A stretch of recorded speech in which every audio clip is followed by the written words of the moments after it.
Is it important, Brigadier? Because I'm trying to get some work done.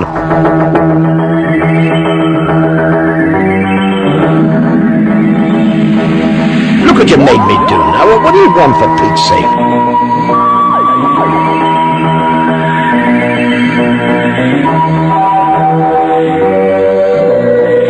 I've reversed the polarity of the neutron flow, so the targets will be free of the force field now.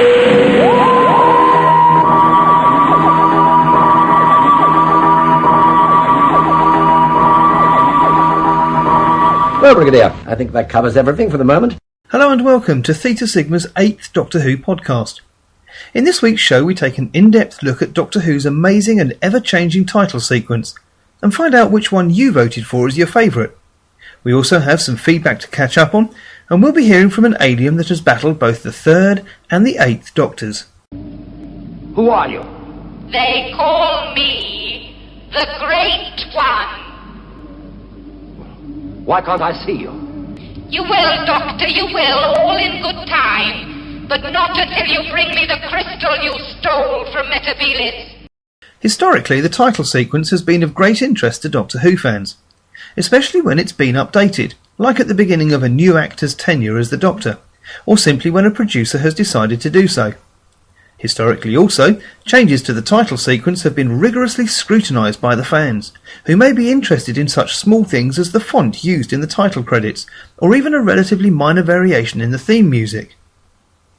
One thing that has come and gone throughout the years of televised Doctor Who is the appearance of the lead actor's face or whole body. The 1963-1967 title sequence didn't feature an image of the Doctor, but from 1967 to 1989, the title sequence included a shot of the current Doctor's head floating either through space or the time vortex. However, the presence of the head, or in the case of Season 11 the body of the Doctor, during the Troughton, Pertwee and Tom Baker eras rendered the title sequences more abstract. John Nathan Turner's radical redesign of the title sequence completely eliminated the time vortex and replaced it with a representation of space that was never seen in that way within the body of any episodes, mainly because the visual effect of space was far more expensive than the production team could afford on a weekly basis. By contrast, the title sequences used during the Hartnell era, the McGann television movie and the whole of the BBC Wales era were not abstractions, but showed the time vortex in a way that was used within the body of stories themselves. The 1996 TV movie eliminated the use of the Doctor's face in the title sequence, although it did use an extreme close-up of the Master's eyes, instead introducing the practice of crediting the lead actors over the opening theme, something that was never done in the original series. This same general format was retained when Doctor Who returned to television in 2005, although some fans bemoaned the loss of the Doctor's face from the sequence and created their own for use on video sharing services such as YouTube. However, starting from the 2012 Christmas show The Snowman, the Doctor's face has been reintegrated back into the title sequence. Don't you think there's just a chance, just a little chance, that my ideas might prove the better ones? The first title sequence that was used from 1963 to 1967 consisted of a simple howl-around effect over the stark original arrangement of the Doctor Who theme. The logo was mixed into an image in such a way that the title momentarily looks like Dr. OWO or Dr. QHO. The logo then moves into the distance as the sequence cross-fades into the first scene of the episode. The title and writer of the episode is then superimposed over this scene, except in the War Machines and the 10th Planet, which both experimented with specialised titles for their opening scenes. The original title sequence was filmed by Bernard Lodge, Hugh Shepherd and Norman Taylor. That's it. I've been renewed. It's part of the TARDIS. Without it I couldn't survive. From 1967 to 1969, a more active howl-round effect is employed in the title sequence. This is the first to truly illustrate the time vortex effect. The Doctor's face is now incorporated into the sequence in the shape of a smiling Patrick Troughton, which then breaks apart to reveal a redesigned logo. Like its predecessor, it moves towards the back of the image. For the most part, the howl-round effect continued as the episode title. Episode number and writer appeared superimposed over the image, though some stories, such as the War Games, placed the titles over specialised footage. My, but you've changed. Another regeneration. A shift to colour production and a change to a new Doctor resulted in a new title sequence which ran from 1970 to 1973. Although similar to the 1967-69 version, only now given a red hue, a more tunnel-like howlround is employed. Now, instead of moving away from the camera, the logo moves towards it, along with the episode title and writer. And of course, new image of Jon Pertwee replaced that of Patrick Troughton. Some variants were attempted during the 1970 season. The Ambassadors of Death experimented with interrupting the title sequence with a scene from the episode, while Inferno employed a one-off use of volcano footage as the backdrop to the episode title and writer credit. Otherwise, from here on in, the episode title, writer and episode number would be consistently featured as part of the opening titles. In 1972 a revision was made, incorporating animation of the Doctor moving his hands over his head. This version was never officially employed, but did accidentally go out on an international print of Carnival of Monsters. Bernard Lodge created a striking new version of the title sequence for Pertwee's final season. A slit-screen effect was used to render stars shooting through space, and the sequence begins with a close-up of Pertwee's face, which pulls back to reveal a full-length image of the actor. He then becomes an outline, which shows in the time vortex heading towards the camera and completely vanishing. The show's iconic diamond logo was also introduced at this point. Oh, please don't call me human. Just Doctor will do very nicely, thank you. Tom Baker's title sequence was effectively identical to the 1974 sequence, only this time it opens with an image of the TARDIS going through the vortex. The TARDIS becomes an outline as it draws closer to the screen, showing the time vortex. A close-up of Tom Baker's face then appears and moves towards the camera, fading away to show once again the time vortex. Used for 6 seasons, this version of the opening was used longer than any other title sequence to date. It's also the first title sequence to have the TARDIS in it, something that wouldn't happen again until the 7th Doctor era. For the first part of Tom Baker's second serial, Ark in Space, the sequence colour has been changed from blue to orange and brown tones. However, all later episodes reverted to Tom Baker's first sequence. John Nathan Turner commissioned a radical reimagining of the title sequence in 1980. Delia Derbyshire's arrangement of the Doctor Who theme music was retired and a new Peter Howell rendition introduced. The diamond logo was also retired in favour of a new neon tube style branding. To go with these new elements, Bernard Lodge's Howl-Around and Slit Screen were also retired and a new starfield influenced by Star Wars was introduced. A new image of Tom Baker forms out of the stars in this version, the face moving towards the camera. Welcome aboard. I'm the Doctor. Or will be if this regeneration works out. For the Davison era, the exact same title sequence was used as in 1980 and 81, except with Peter Davison's face now instead of Tom Baker's, and extra stars filling the right side of the shape. In addition, a Venetian blinds effect is added to introduce Davison's image. The reason behind that new Venetian blind effect was because, apparently, unlike Baker, Davison had a more normal hairstyle.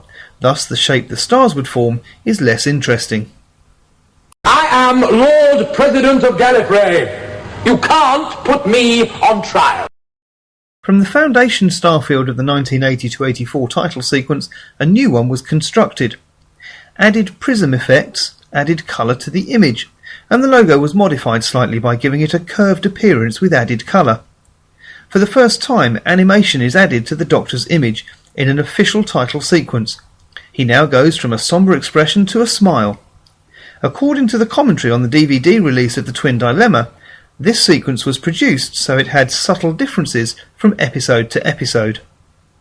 Your species has the most amazing capacity for self-deception, matched only by its ingenuity when trying to destroy itself. For new Doctor Sylvester McCoy, a completely new title sequence was commissioned. Now computer animated, it begins with an explosion which turns into stars that surround a galaxy. 3 rocks then fall into the galaxy in rhythm with the theme. The TARDIS, inside a sphere of blue energy, rotates into the galaxy, vanishing just as a spiral of blue energy swirls inside the galaxy. The Doctor's face then appears.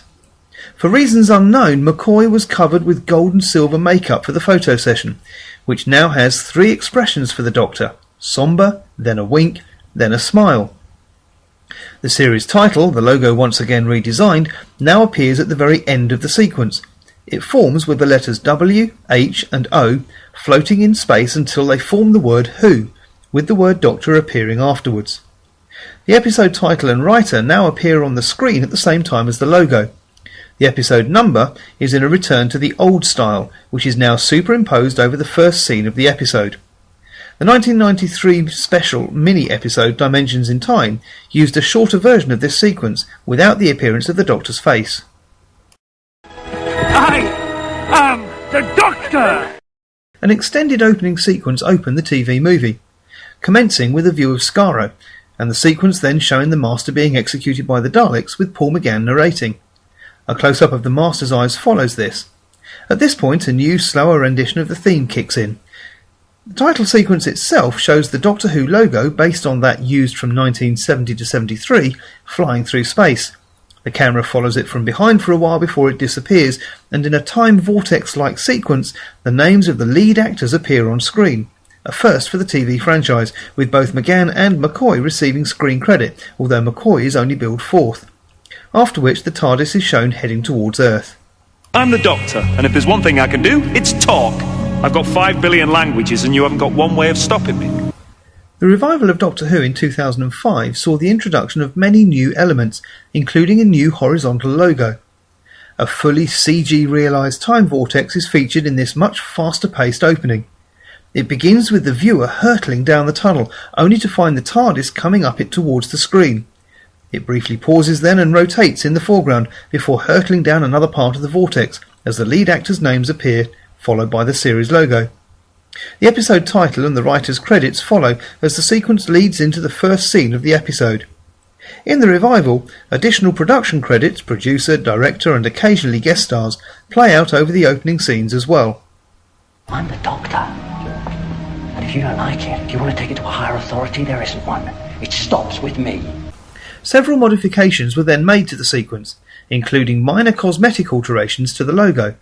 The actor credits changed as needed, with the credits for The Stolen Earth and Journey's End featuring a large number of actor names. An animated variant featuring the same time vortex image but with an animated TARDIS was created for the cartoon stories produced during the Tennant era. Hello, I'm the Doctor.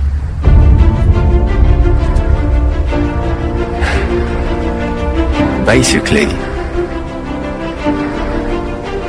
run. The arrival of Matt Smith in the TARDIS brought with it a new logo, a new theme arrangement, a new production regime, and the reinvention of the opening credits.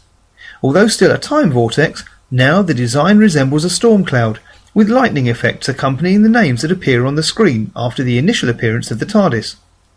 After the names appear, the TARDIS appears from the background and becomes the DW element of the series logo.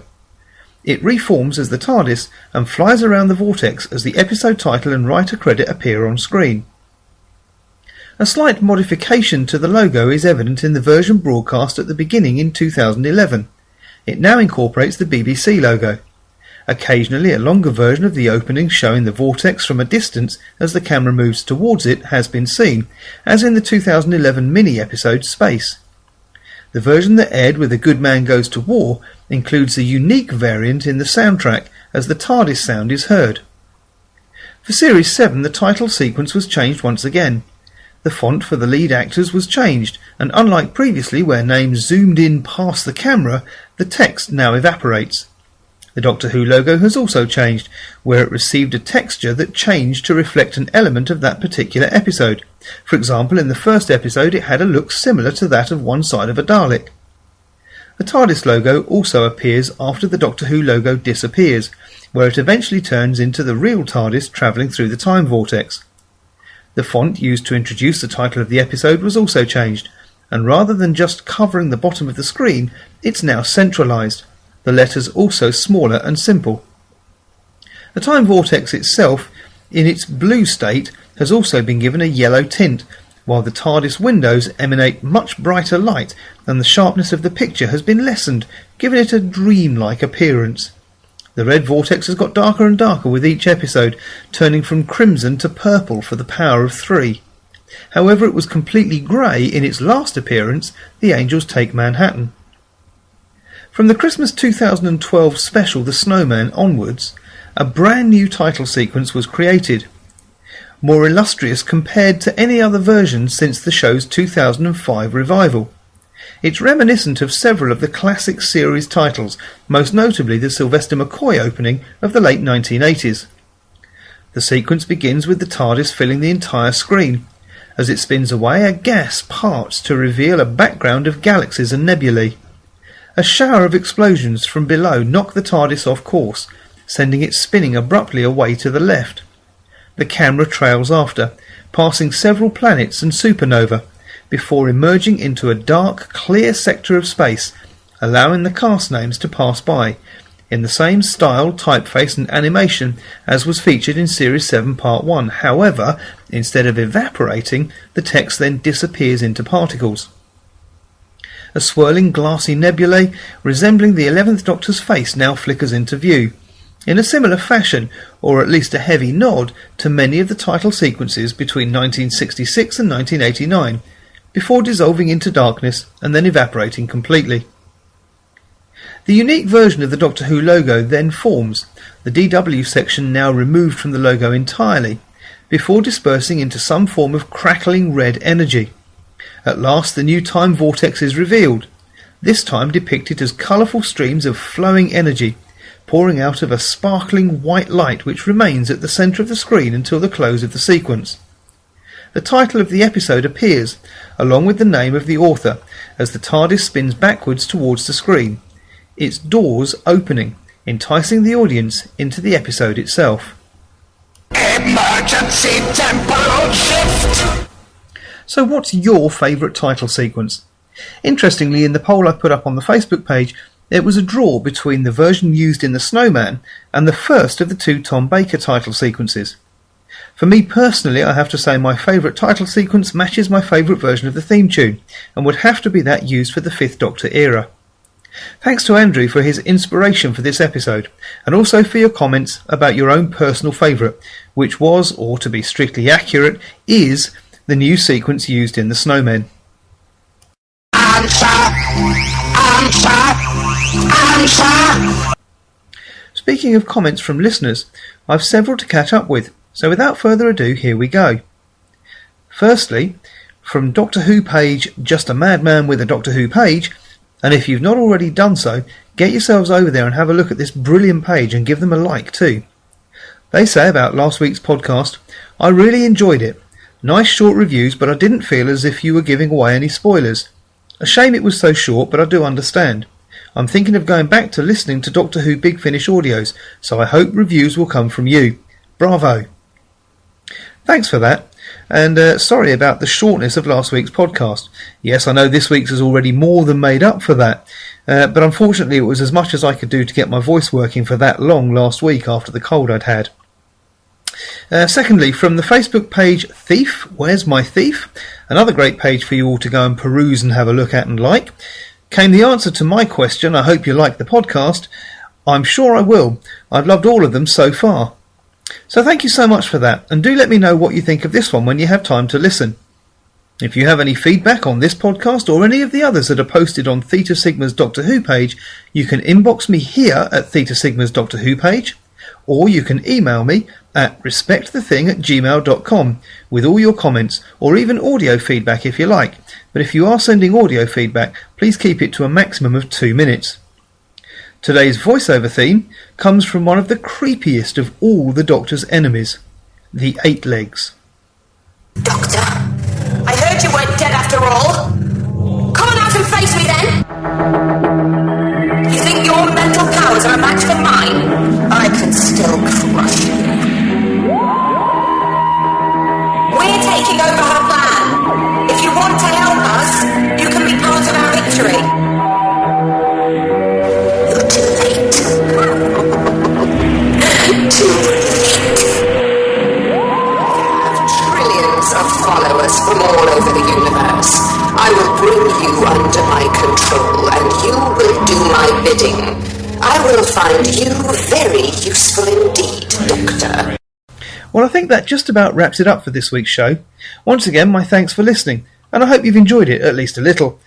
If you do have any feedback, then do please feel free to email me at respectthething@gmail.com or inbox me on the Facebook page. That's Theta Sigma's Facebook page. So once again, thank you for listening, and until next time... Well, goodbye, my boy. You did quite well. Quite well. It's reassuring to know that my future is in safe hands.